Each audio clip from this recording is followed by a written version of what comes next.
Halo, selamat pagi, selamat siang, selamat sore, selamat malam buat teman-teman, Bapak Ibu guru, dan semua orang yang menonton video ini. Kembali lagi dengan saya, Yefta Triel Nathan Nadeak. Saya kelas 12 MIPA Sekolah SMA Negeri 23 Batang. Nah, kali ini saya akan membahas mata pelajaran Pendidikan Kewarganegaraan dengan judul materi globalisasi. Semoga pembahasan saya ini cukup berarti buat pengetahuan kita semua yang menonton. Terima kasih telah menonton. Check it out. Nah, kita masuk ke pembahasannya.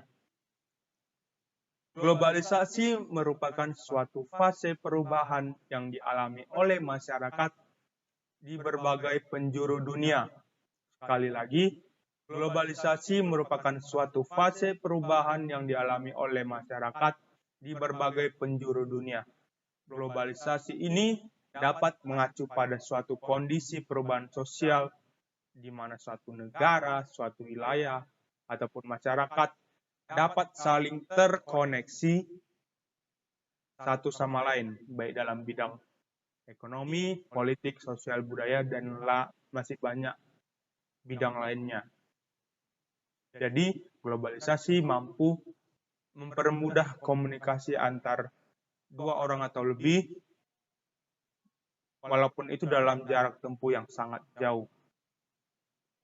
Dalam globalisasi juga kita harus mengerti ciri-ciri globalisasi. Ciri-ciri yang pertama, terjadinya kemajuan dan perkembangan teknologi dalam berbagai aspek. Contohnya saja internet. Internet mampu mempermudah komunikasi antar dua orang, mampu memberikan efisiensi yang baik dalam perkembangan teknologi. Dan juga kita sudah tahu, sudah terdapat jaringan 5G. Ini semua karena kemajuan dan perkembangan teknologi dalam berbagai aspek. Ciri-ciri globalisasi yang kedua yaitu munculnya berbagai macam masalah bersama yang harus diselesaikan. Contohnya saja seperti bencana alam, permasalahan krisis nasionalisme, dan lain-lain. Ciri-ciri globalisasi yang ketiga yaitu terjadinya kerjasama ekonomi antar negara di dunia yang menyebabkannya ada ketergantungan antara pasar dan produksi ekonomi negara. Dikarenakan globalisasi ini mendunia, dapat menjangkau berbagai tempat. Ciri-ciri globalisasi yang keempat, terjadinya interaksi yang mengakibatkan adanya pertukaran budaya atau akulturasi tanpa disadari. Budaya dari suatu negara masuk ke suatu negara.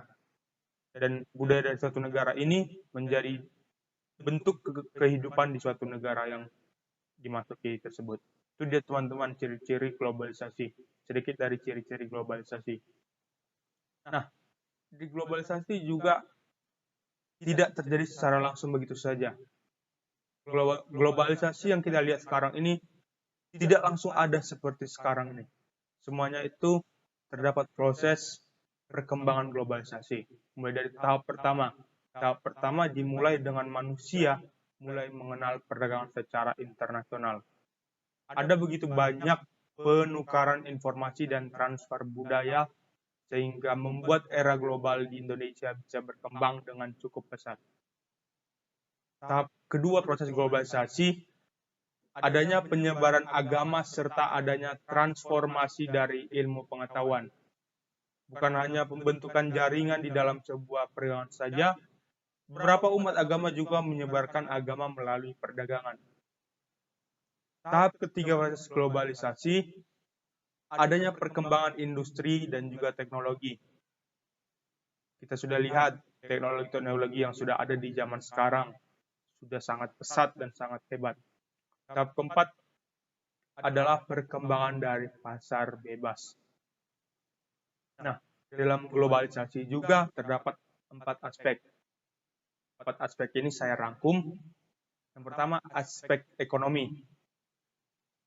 Disadari ataupun tidak disadari, Stabilitas ekonomi suatu negara dapat mempengaruhi kondisi ekonomi negara lain. Dapat dilihat dari meningkatnya perdagangan internasional di masa kini.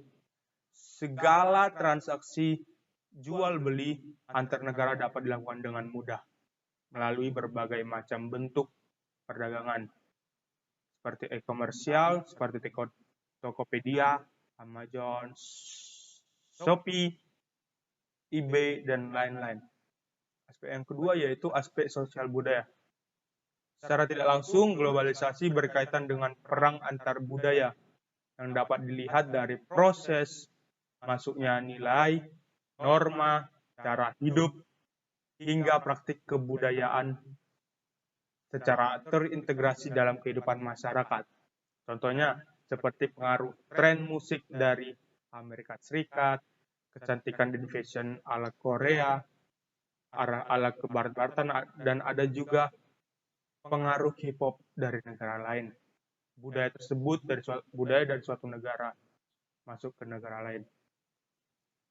Aspek globalisasi yang ketiga adalah aspek politik.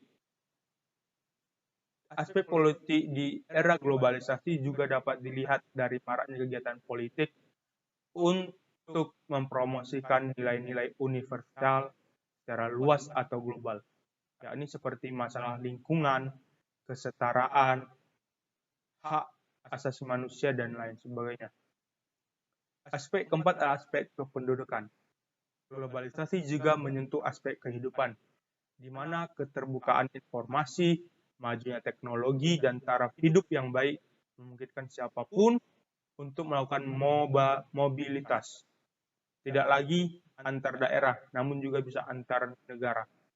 Globalisasi merupakan fenomena dunia sehingga sangat memiliki pengaruh terhadap setiap aspek kehidupan manusia.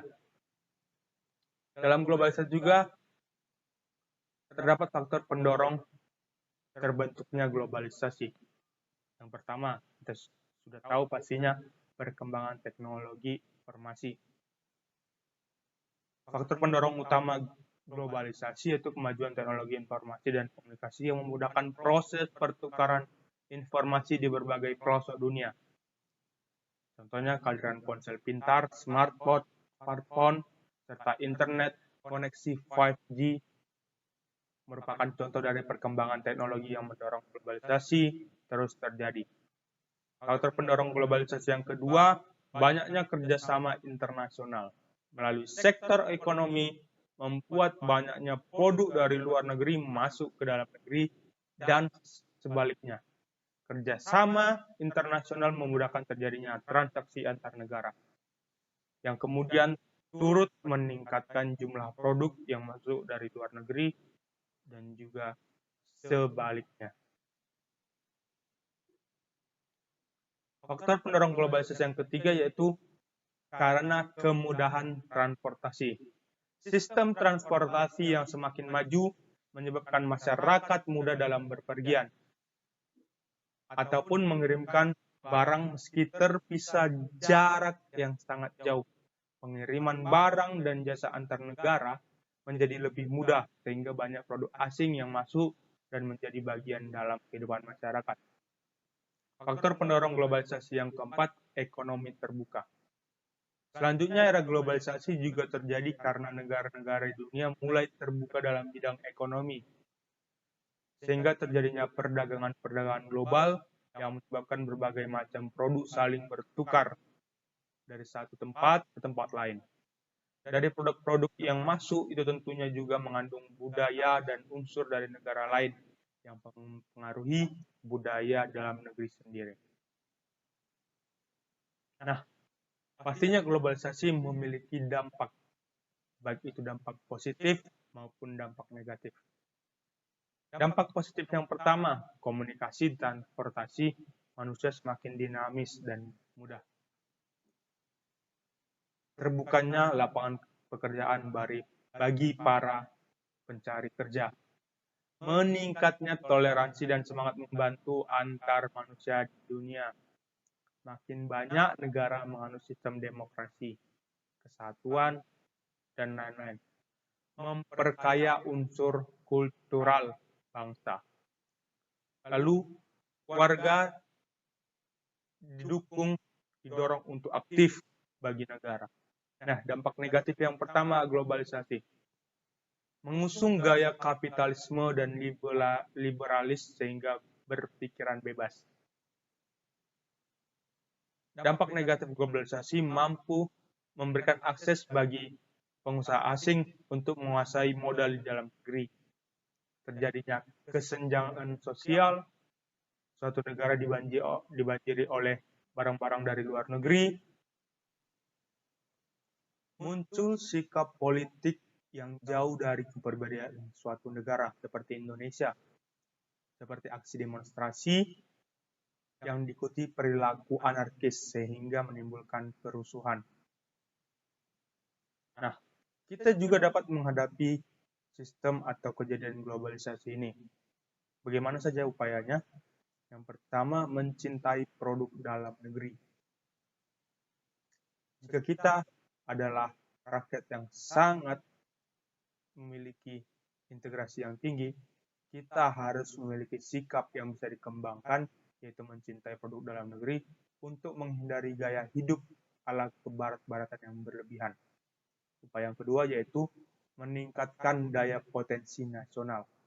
Dengan sumber daya alam dan sumber daya manusia yang berlimpah, sudah seharusnya kita menjadi negara yang mampu memenuhi segala kebutuhannya secara mandiri. Yang ketiga, memasukkan kemajuan teknologi dalam pembangunan, seperti menyediakan jaringan informasi yang menghubungkan berbagai pihak, mulai dari pemerintah, BUMN, BUMS, dan juga instansi lainnya dari dalam maupun luar negeri. Upaya yang keempat, yang terakhir, menyaring budaya asing sesuai dengan panduan nilai, panduan norma, dan keyakinan agama, agar kita tidak mudah terjerumus oleh budaya dari luar negeri. Nah, itu dia teman-teman. Sedikit penjelasan dari saya mengenai globalisasi. Kita sebagai orang yang memiliki pengetahuan yang hebat, tinggi, dan luas, kita harus mampu melaksanakan kehidupan kita, menyesuaikan diri dengan globalisasi yang terjadi sekarang ini. Terima kasih telah menonton. Bye-bye.